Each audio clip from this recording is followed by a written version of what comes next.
अस्सलाम वालेकुम dear viewers. आज जो टॉपिक हम डिस्कस करने जा रहे हैं वो है कोलिनर्जिक रिसेप्टर्स। तो कोलिनर्जिक रिसेप्टर्स वो रिसेप्टर है जो पैरासिम्पथेटिक सिस्टम में इन्वॉल्व है। इन रिसेप्टर को एक्टिवेट या इनहिबिट करके हम पैरासिम्पैथोमाइमेटिक या पैरासिम्पैथोलिटिक इफ़ेक्ट प्रोड्यूस कर सकते हैं। कोलिनर्जिक रिसेप्टर्स के दो मेन टाइप्स हैं, एक है मस्करीनिक रिसेप्टर, एक है निकोटिनिक रिसेप्टर। मस्करीनिक रिसेप्टर जो है वो जी प्रोटीन कपल रिसेप्टर है, जबकि निकोटिनिक रिसेप्टर जो है वो लिगेंड गेटेड आयन चैनल्स है। तो पहले मस्करीनिक रिसेप्टर्स डिस्कस करते हैं। मस्करीनिक रिसेप्टर बेसिकली 5 टाइप्स है हमारे पास, M1, M2, M3, M4 and M5। इसमें जो इम्पॉर्टेंट है मोस्ट वो है M1, M2 और M3। तो M1 या M1 जो है ये हमारे M1, M3 और M5 ये जी प्रोटीन अब टाइप GS के साथ अटैच होते हैं, मतलब ये स्टिमुलेटरी जी प्रोटीन के साथ अटैच होते हैं। जबकि M2 और M4 जो है ये GI प्रोटीन के साथ अटैच्ड होते हैं। इसको हम इस तरह रिप्रेजेंट कर सकते हैं W के, जो ये W है ये ग्रीन, इसके ऊपर जो रिसेप्टर आते हैं M1, M2, M3, M4, M5, जो ऊपर वाले रिसेप्टर है ये स्टिमुलेटरी जी प्रोटीन के साथ अटैच होते हैं, जबकि जो नीचे वाले हैं ये GI इनहिबिटरी जी प्रोटीन के साथ अटैच होते हैं। अब आते हैं जी प्रोटीन कपल रिसेप्टर को थोड़ा डिस्कस करते हैं। तो ये 7 मेम्ब्रेन रिसेप्टर भी इसको कह सकते हैं, या इसको सर्पेंटाइन रिसेप्टर भी बोलते हैं। तो जो है इस रिसेप्टर के 7 डोमेन्स, ये 7 टाइम्स जो है सेल मेम्ब्रेन को क्रॉस करता है। और इसका एक इंट्रासेलुलर डोमेन होता है और एक एक्स्ट्रासेलुलर। जो इंट्रासेलुलर डोमेन होता है वो जी प्रोटीन के साथ अटैच होता है, जबकि एक्स्ट्रासेलुलर डोमेन जहाँ पे न्यूरोट्रांसमीटर एक्ट करता है। अब पढ़ेंगे थोड़ा बहुत इसका मैकेनिज़्म, किस मैकेनिज़्म के थ्रू एक्ट करता है ना। तो आते हैं M1 रिसेप्टर की तरफ। तो आते हैं M1, M3 और M5 रिसेप्टर की तरफ, जो कि GS प्रोटीन के साथ अटैच होते हैं। तो ये सेल मेम्ब्रेन में नॉर्मली प्रेजेंट होते हैं M1, M3 और M2, M5 रिसेप्टर जो हैं। अब जब एक न्यूरोट्रांसमीटर फॉर एग्जांपल एसिटाइलकोलिन आके इस पे एक्ट करता है तो ये एक्टिवेट हो जाता है और ये जाके सेल मेम्ब्रेन में फास्फोलाइपेज C को एक्टिवेट कर देता है।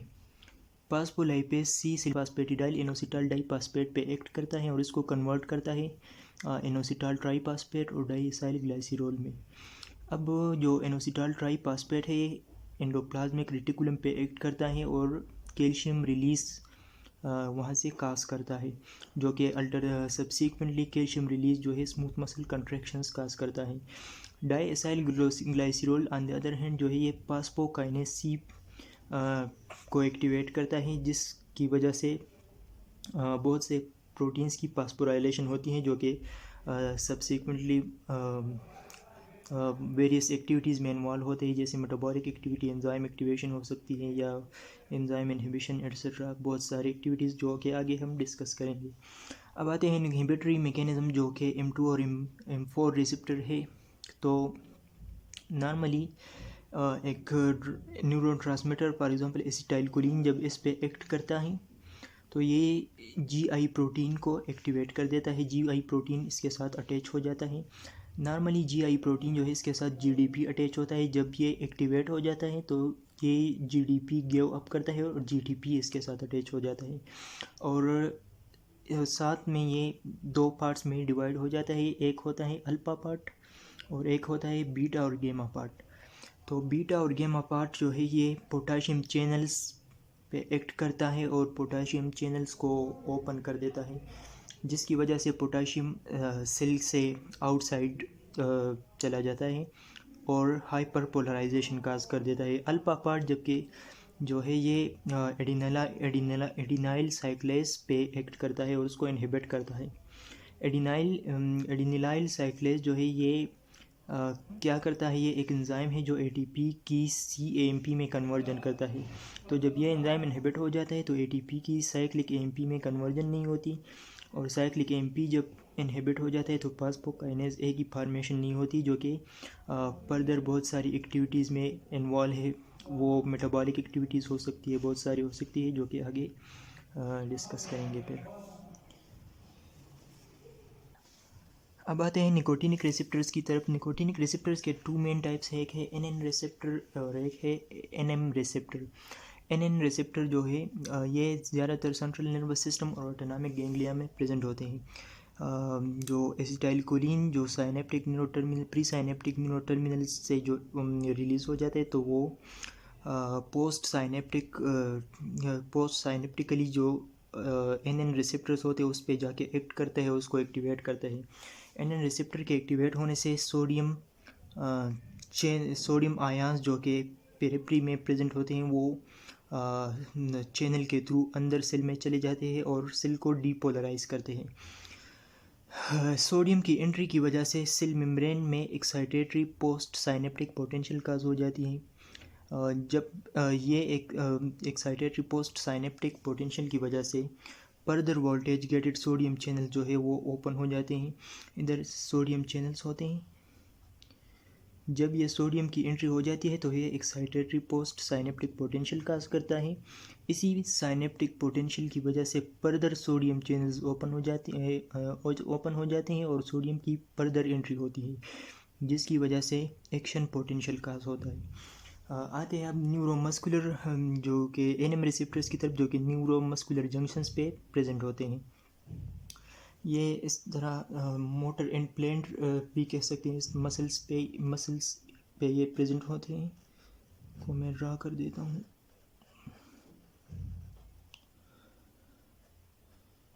तो ये muscles neuro and motor and plates पे ये मसल्स पे प्रेजेंट होते हैं। अच्छा, तो न्यूरोमस्कुलर रिसेप्टर जो है 5 सब यूनिट्स अबाउट 5 डिफरेंट प्रोटीन्स, जो कि 5 डिफरेंट प्रोटीन्स पर मुश्तमिल होते हैं। और इसको जो है 2 न्यूरोट्रांसमीटर्स जब बाइंड होते हैं, फॉर एग्जांपल 2 एसिटाइलकोलिन ले लें, तो 2 एसिटाइलकोलिन जब आके इस रिसेप्टर पे एक्ट करते हैं तो ये चैनल ओपन हो जाता है, जिसकी वजह से सोडियम इनसाइड द सेल चला जाता है जबकि पोटाशियम गोज़ आउटसाइड। सोडियम की एंट्री जो होती है वो ज़्यादा मोर इन क्वांटिटी होती है, जबकि पोटाशियम की आउटसाइड जो एंट्री होती है वो लेस इन क्वांटिटी होती है। इस रीज़न इसकी जो ऑलरेडी फिजियोलॉजी में हमने पढ़ा है कि पोटाशियम की जो इक्विलिब्रियम पोटेंशियल है वो -86 मिली वोल्ट है, जो कि सिल्क की नॉर्मल जो इनसाइड चार्ज है -90 मिली वोल्ट उसके तकरीबन सेम है। इसकी वजह से पोटाशियम बहुत ज़्यादा आउटसाइड नहीं जाता, जबकि सोडियम की जो इक्विलिब्रियम पोटेंशियल है वो +70 मिली वोल्ट के अप्रॉक्सीमेटली करीब है तकरीबन। तो इसमें वो डिफरेंस बहुत ज़्यादा है, जिसकी वजह से सोडियम की ज़्यादा एंट्री होती है जबकि पोटाशियम थोड़ा लेस क्वांटिटी में आउटसाइड चला जाता है। सोडियम की एंट्री की वजह से थ्रेशोल्ड पोटेंशियल का होता है, जिसको हम ग्रेडेड पोटेंशियल भी कह सकते हैं।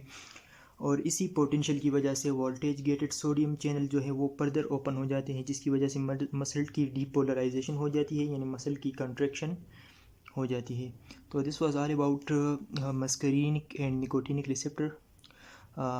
अब थोड़ा बहुत एक आधे पॉइंट डिस्कस करते हैं। मस्करीनिक रिसेप्टर्स जो है इनकी लोकेशन क्या है। Muscarinic receptor normally gastric glands central nervous system पे प्रेजेंट होते हैं। सेंट्रल सीएनएस में ये मेमोरी में रोल प्ले करते हैं, जबकि गैस्ट्रिक ग्लैंड्स में ये सेल की सिक्रीशन इंक्रीज करते हैं। M2 रिसेप्टर हार्ट पे प्रेजेंट होते हैं, साइन SA नोड और AV नोड पे प्रेजेंट होते हैं, जो कि अल्टीमेटली हार्ट रेट डिक्रीज करते हैं। ये प्री साइनेप्टिक मेम्ब्रेन पे भी प्रेजेंट होते हैं। प्री साइनेप्टिक मेम्ब्रेन यानी इधर ये जाके प्री साइनेप्टिक न्यूरोटर्मिनल्स पे प्रेजेंट होते हैं। इसके अलावा M3 जो है एक्सोक्राइन ग्लैंड्स पे प्रेजेंट होते हैं, for example lacrimal glands, salivary, sweat glands etcetera. ये GI ट्रैक्ट, यूरिनरी ब्लैडर और ब्रोंकाई एट्सेट्रा इन पे भी प्रेजेंट होते हैं। So this was all about nicotinic and muscarinic receptor. I hope. Parasympathomimetics मतलब ये पैरासिम्पैथेटिक नर्वस सिस्टम को स्टिमुलेट करता है, जो कोलिनर्जिक एगोनिस्ट ड्रग्स है।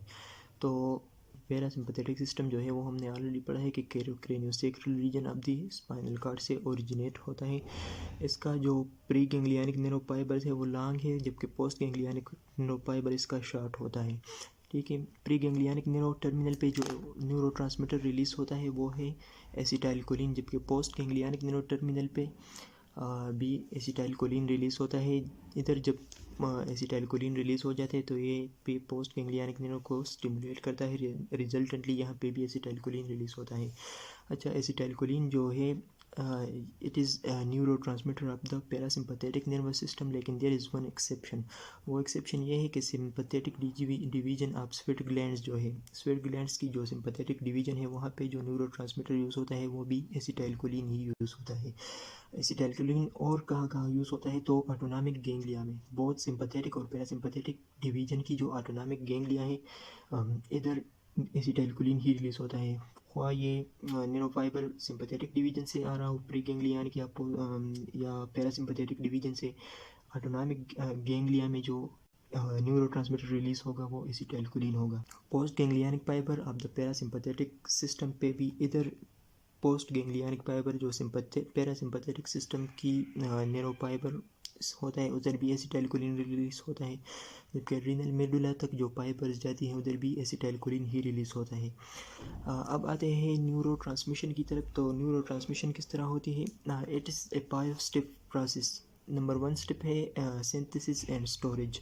तो सिंथेसिस और स्टोरेज कैसी होती है, एक्स्ट्रासेलुलर फ्लूइड्स में जो कोलिन होता है वो choline sodium choline dependent transporter के थ्रू सेल में अंदर आ जाते हैं।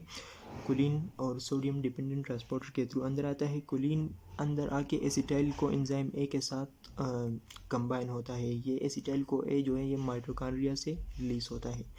अच्छा, ये in the presence of choline acetyl transferase combine होते हैं और एसिटाइलकोलिन बनाते हैं। अच्छा, एसिटाइलकोलिन जो कोलिन एसिटाइल ट्रांसफेरेज की प्रेजेंस में बन जाता है तो वो वेजिकल के अंदर चला जाता है, तो वेजिकल एसोसिएटेड ट्रांसपोर्टर VAT जिसको हम बोलते हैं, VAT के थ्रू ये वेजिकल के अंदर चला जाता है। अब एसिटाइलकोलिन को वेजिकल के अंदर जाने से रोकने के लिए जो ड्रग हम यूज़ करते हैं वो है वेजामिकोल। वेजामिकोल अगर हम दे दें तो ये एसिटाइलकोलिन के की स्टोरेज को रोक देता है वेजिकल में और नतीजतन पैरासिम्पथेटिक सिस्टम की रिस्पांस को कम करता है। अच्छा, वेजिकल एसोसिएट ट्रांसपोर्टर में जब ये स्टोर हो जाता है तो दूसरा स्टेप है हमारे पास वो रिलीज़ है। मतलब रिलीज़ किस तरह होती है, तो रिलीज़ वो एक्शन पोटेंशियल जब आ जाता है तो कैल्शियम चैनल इधर ओपन हो जाते हैं, रिजल्टेंटली कैल्शियम अंदर चला जाता है, जिससे कैल्शियम की जो एंट्री होती है इधर, ये फ्यूजन को प्रमोट करता है। वेजिकल एसोसिएटेड ट्रांसपोर्टर जो कि वेजिकल है और जो membrane of the neuro terminal है, इधर जो मेम्ब्रेन है इन दोनों के दरमियान ये फ्यूजन को प्रोमोट करता है। दूसरी जो मैकेनिज्म जो इन्वॉल्व है इस फ्यूजन को प्रोमोट करने के लिए वो हो इंटरेक्शन बिटवीन स्नेयर प्रोटीन, ये वाला स्टेप है रिलीज़। तो एक तो कैल्शियम की एंट्री, जब एक्शन पोटेंशियल आ जाता है तो कैल्शियम चैनल्स ओपन हो जाते हैं जिसकी वजह से कैल्शियम की एंट्री हो जाती है इनटू द सेल जो कि फ्यूजन को प्रमोट करता है। और दूसरी जो है वो इंटरेक्शन बिटवीन स्नेयर प्रोटीन्स जो है 2 टाइप्स के हैं। वी स्नेयर प्रोटीन्स हैं जो कि वेजिकल के साथ एसोसिएटेड है, वेजिकल एसोसिएटेड स्नेयर प्रोटीन्स है। फॉर एग्जांपल वेम्प्स और साइनेप्टोब्रिवीन, जिसमें वेजिकल एसोसिएटेड मॉलिक्यूलर पैटर्न्स और साइनेप्टोब्रिवीन आता है। जबकि टी स्नेयर प्रोटीन जो है टर्मिनल के साथ एसोसिएटेड प्रोटीन है, फॉर एग्जांपल सेंटॉक्सिन। तो इन proteins vesicle associated molecular proteins और सेंटॉक्सिन एक्सेट्रा के दरमियान इंटरेक्शन हो जाती है जो फ्यूजन को प्रमोट करती है। नतीजतन वेजिकल टर्मिनल के साथ बाइंड हो जाता है और एसिटाइलकोलिन या जो भी न्यूरोट्रांसमीटर है वो रिलीज कर देता है। अच्छा, इस फ्यूजन को फर्दर इन्हांस करने के लिए जो चीज़ है वो है स्पाइडर विनम्स इस फ्यूजन को फर्दर स्टिमुलेट करता है और रिजल्टेंटली फर्दर एसिटाइलकोलिन रिलीज करने का बायस बनता है, जबकि बोtulinum टॉक्सिन्स जो है फ्यूजन को इनहिबिट करता है। तो ये पैरासिम्पथेटिक सिस्टम की जो एक्शन है उसको डिक्रीज कर देता है, जबकि स्पाइडर विनम इसको फर्दर इन्हेंस कर देता है। अच्छा, एसिटाइलकोलिन जब साइनेप्टिक वेसिकल्स में आ जाता है तो स्टेप नंबर 3 की तरफ जाते हैं। इधर जब ये साइनेप्टिक स्पेस में आ जाते हैं तो इधर ये जाके रिसेप्टर पे बाइंड करता है और डिफरेंट काइंड ऑफ रिस्पांस इससे प्रोड्यूस हो सकते हैं। बायोलॉजिकल इंट्रासेलुलर रिस्पांस हम कह सकते हैं, for example initiation of neuro impulse ये क्रिएट कर सकता है या एक एंजाइम्स को डिफरेंट एंजाइम्स को एक्टिवेट कर सकता है। ठीक है, और चौथा स्टेप जो है वो डिग्रेडेशन बाय एसिटाइलकोलिन एस्टरेज। इधर जो कि है इस सिनेप्टिक स्पेस में एसिटाइलकोलिन एस्टरेज हाई क्वांटिटी में मौजूद होता है, जो कि डायरेक्टली एसिटाइलकोलिन को डिग्रेड कर देता है इनटू कोलिन एंड एसीटेट। ये जो एसिटाइलकोलिन इधर रिलीज़ हो जाता है, एसिटाइलकोलिन एस्टरेज एंजाइम इधर साइनेप्टिक स्पेस में प्रेजेंट होता है, जो कि एसिटाइलकोलिन को डिग्रेड कर देता है into choline plus acetate. Choline की फिर जाके रीअपटेक होती है और ये एक रिसाइकल प्रोसेस हो जाता है। So this is a 5 step process. I hope you got some idea. Botulinum toxin के इधर मैंने नोट की है, it interacts with vesicle associated molecular patterns by altering it enzymatically. Vesicle associated molecular patterns जो है वेसिकल के साथ जो अटैच्ड प्रोटीन है उसको एंजाइमेटिकली चेंज कर देता है, तो वो फ्यूजन के काबिल नहीं रहते। इधर मैंने एक नोट लिखा है, most cholinergic synapses are readily supplied with acetylcholine steroid. That's why half-life of acetylcholine in the synapse is very short. Acetylcholine की जो हाफ लाइफ है वो बहुत शार्ट है। वो क्यों शार्ट है? क्योंकि इधर हाई क्वांटिटी में एसिटाइलकोलिन स्टेरेज प्रेजेंट होता है, जो कि एसिटाइलकोलिन को डिग्रेड कर देता है।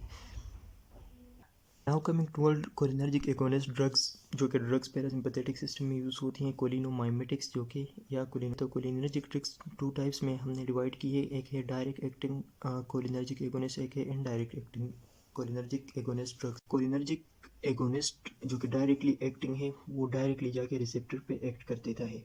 डायरेक्ट एक्टिंग को हमने फर्दर टू टाइप्स में डिवाइड किया है, एक है मस्करीनिक एगोनिस्ट, एक है निकोटिनिक एगोनिस्ट।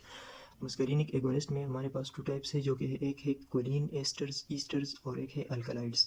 कोलिन ईस्टर्स में आता है एसिटाइलकोलिन, बीटानिकोल, कार्बोकोल और मीथानिकोल। एबीसीएम से एक निमोनिक्स आप जहन में रख सकते हैं, एसिटाइलकोलिन, बीटानिकोल, कार्बोकोल और मीथानिकोल। अल्कलाइड्स में आते हैं पाइलोकार्पिन, मस्करीन, लोबिलिन और निकोटीन। पीएमएलएन से आप इसको नोट कर सकते हैं। आते हैं इनडायरेक्ट एक्टिंग एगोनिस्ट की तरफ। तो इनडायरेक्ट एक्टिंग को 3 ग्रुप्स में डिवाइड किया गया है। Short acting on the base of its duration, इनको डिवाइड किया गया है। डायरेक्ट एक्टिंग जो ड्रग्स है ये सारे के सारे नॉन सेलेक्टिव हैं, किसी एक ख़ास एक जगह पे एक्ट नहीं कर सकते। फॉर एग्जांपल आप ये नहीं कह सकते जाके सिर्फ रिसेप्टर पे एक्ट करते हैं।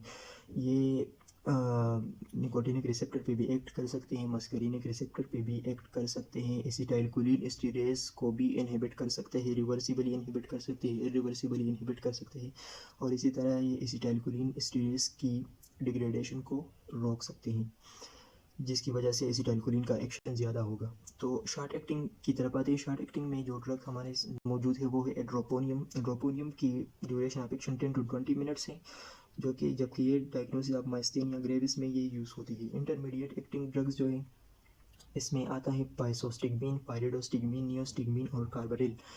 इसकी ड्यूरेशन ऑफ एक्शन इंटरमीडिएट होता है, 2 to 3 आवर्स होता है। ये रिवर्सिबली एसिटाइलकोलिन एस्टरेज को इनएक्टिवेट कर देता है, और जिसकी वजह से एसिटाइलकोलिन डिग्रेड नहीं होता, और नतीजतन रिसेप्टर्स पे एक्ट करने के लिए एसिटाइलकोलिन ज़्यादा क्वांटिटी में मौजूद होता है, और रिजल्टेंटली एक्शन ज़्यादा प्रोड्यूस करता है पैरासिम्पैथेटिक सिस्टम की। लॉन्ग एक्टिंग में जो ड्रग्स आती हैं वो ज़्यादातर आर्गेनोफॉस्फेट्स है, जिसमें पेराथायान, मेलाथायान, सेरीन और ट्यूबिन आता है।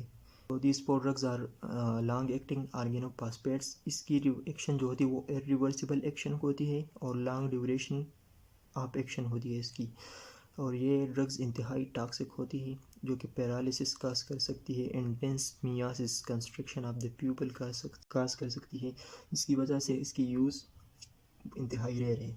अब आते हैं कुछ एसिटाइलकोलिन और पाइलोकार्पिन को डिस्कस करते हैं। कोलिन ईस्टर्स में जो ड्रग है वो है एसिटाइलकोलिन। ड्रग जो है ये मेम्ब्रेन को पेनिट्रेट नहीं करती, सीनस मेम्ब्रेन को। एसिटाइलकोलिन जो है ये मेम्ब्रेन की को पेनिट्रेट नहीं कर सकती। इसकी रैपिड इनएक्टिवेशन होती है by acetylcholine esterase. Duration of action इसकी इंतहाई शॉर्ट है, 5 to 30 सेकंड्स, जबकि इसका कोई थेराप्यूटिक यूज़ हम नहीं कर सकते कि because of its short duration of action, क्योंकि बहुत जल्दी डिग्रेड हो जाता है। इसके एक्शंस क्या हैं, जो कि एंडोजिनसली जब ये रिलीज़ होता है तो हार्ट पे M2 रिसेप्टर पे जब ये एक्ट करता है डिक्रीज हार्ट रेट काज कर सकता है, जिसकी वजह से BP डिक्रीज हो जाती है। इसके अलावा ये सिक्रीशंस को स्टिमुलेट कर सकता है, फॉर एग्जांपल सिलेबरी सिक्रीशन हो गई, स्वेट हो गया। ये मोटिलिटी को इन्हेंस करता है, GI मोटिलिटी हो गई। इसके अलावा ये मियासिस काज कर सकता है, जो कि कंस्ट्रक्शन ऑफ द प्यूपल है, जिसकी वजह से स्पाज्म पे कमोडेशन हो सकती है, नज़र एक जगह पे फोकस हो जाता है, जिसको हम कहते हैं स्पाज्म एकमोडेशन। ब्लड विजन जिसको हम कह सकते हैं। आते हैं पाइलोकार्पिन की तरफ। तो पाइलोकार्पिन जो है ये एसिटाइलकोलिन स्टेरेस के अगेंस्ट स्टेबल है, मतलब ये बहुत आसानी से एसिटाइलकोलिन स्टेरेस को डिग्रेड नहीं करती। ये सेंट्रल सीएनएस में पेनिट्रेट हो जाता है इजीली, और ये रैपिड मेयोसिस काज कर सकता है। M3 रिसेप्टर्स जो होते हैं आइस पे, उस पे जाके एक्ट कर देता है और स्पाज्म पे कमोडेशन काज कर सकता है। इसके अलावा ये ग्लाकोमा ट्रीटमेंट में यूज़ होता है, जहाँ पे वो ये इंट्राऑकुलर प्रेशर को डिक्रीज़ कर देता है। और जीरोस्टोमिया जो कि ड्राई माउथ है उसमें यूज़ हो सकता है। इसके अलावा शोगरिन सिंड्रोम जो कि पैरासिम्पैथेटिक सिस्टम के सिंपैथेटिक सिस्टम के जो इफ़ेक्ट्स है ज़्यादातर इसमें होते हैं। शोगरिन सिंड्रोम में फॉर एग्जांपल ड्राई माउथ होती है या लेक ऑफ टेयर्स होते हैं। तो इसमें इन सिम्टम्स वाले जिसको हम शोगरिन सिंड्रोम कहते हैं, इस शोगरिन सिंड्रोम में भी ये यूज़ हो सकता है। नाउ इधर एसिटाइलकोलिन स्टेरेस को अगर हम इनके इनहिबिट कर देते हैं तो इसको हम रीएक्टिवेट किस तरह कर सकते हैं। तो रीएक्टिवेशन ऑफ एसिटाइलकोलिन स्टेरेस के लिए एक ड्रग यूज़ होती है जिसको हम प्रेलिडाक्सिम कहते हैं। प्रेलिडाक्सिम ड्रग एसिटाइलकोलिन स्टेरेस को रीएक्टिवेट कर सकता है। अच्छा, अगर कोलिनर्जिक कोलिनोमाइमेटिक एपेक्स या पैरासिम्पेथोमाइमेटिक एपेक्स हमारे ड्रग की वजह से बहुत ज़्यादा आ जाते हैं तो उसको हम किस तरह रिवर्स कर सकते हैं या उसको हम किस तरह से कम कर सकते हैं। तो मस्करीनिक साइड इफ़ेक्ट्स को कम करने के लिए ज़्यादातर जो ड्रग्स यूज़ होते हैं वो है एट्रोपिन और डायजेपाम। डायजेपाम यूजुअली कन्वल्जेंस जो कि हाई डोजेस ऑफ कोलिनोमाइमेटिक्स की हाई डोजेस की वजह से हो सकती है, इसको हम कम करने के लिए यूज़ कर सकते हैं। अब कोलिनोमाइमेटिक्स की जनरल एक्शंस जो हैं इसको हम किस तरह याद कर सकते हैं। तो इसके लिए एक आम नेमोनिक है जो कि यूज़ होती है, डम्बलिस। तो डम्बलिस का ये सारे एक्शंस पैरासिम्पैथेटिक सिस्टम के जो एक्शंस है उसको डिनोट करते हैं। डम्बलिस का मतलब है डी माना diarrhoea, urination, meiosis, bradycardia, bronchospasm, lacrimation, excitation of the skeletal muscles, sweating and celebration. तो ये सारे एक्शन जो है ये पैरासिम्पैथेटिक सिस्टम के एक्शन हैं, जिसको जो कि स्टिमुलेशन की वजह से पैरासिम्पैथेटिक सिस्टम की स्टिमुलेशन की वजह से ये एक्शंस हो सकते हैं।